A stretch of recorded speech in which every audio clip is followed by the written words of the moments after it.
මේ රුපියල් 5000 මං ඉතුරු කරනවා වාහනයක් ගන්න. ගන්න නැහැ මොනම දෙයකට.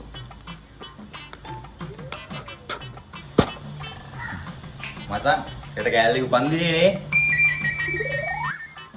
අම්මට ඕනේ මොනවාද අරන් දෙන්නේ? බලලා මොන හරි අරන් දෙන්න වෙයිනේ. හරි හරි. මං කඩේ යනකම මේ පැත්තට ඔළුව දාලා යන්න ආවේ. ගින් එන්නම්.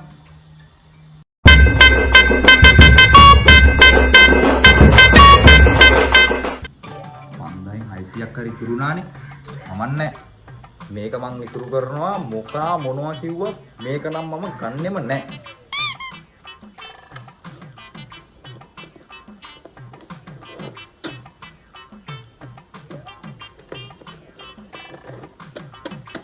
චූටි පුතා රුපියල් 500ක් දෙනවකෝ මන් දෙනකම්.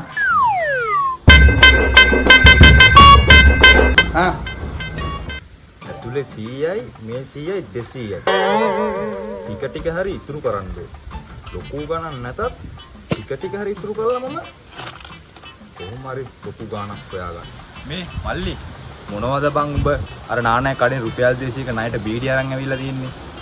නාන ගම හැමතැනම කියලා ඒ කතාව ඩාටර්නේ බං. රුපියල් 200යි කැටේටම තියෙන්නේ. මේකක් නානට දීලා එනවා. ආයේ මම ඉතුරු කරන්නේ නැහැ.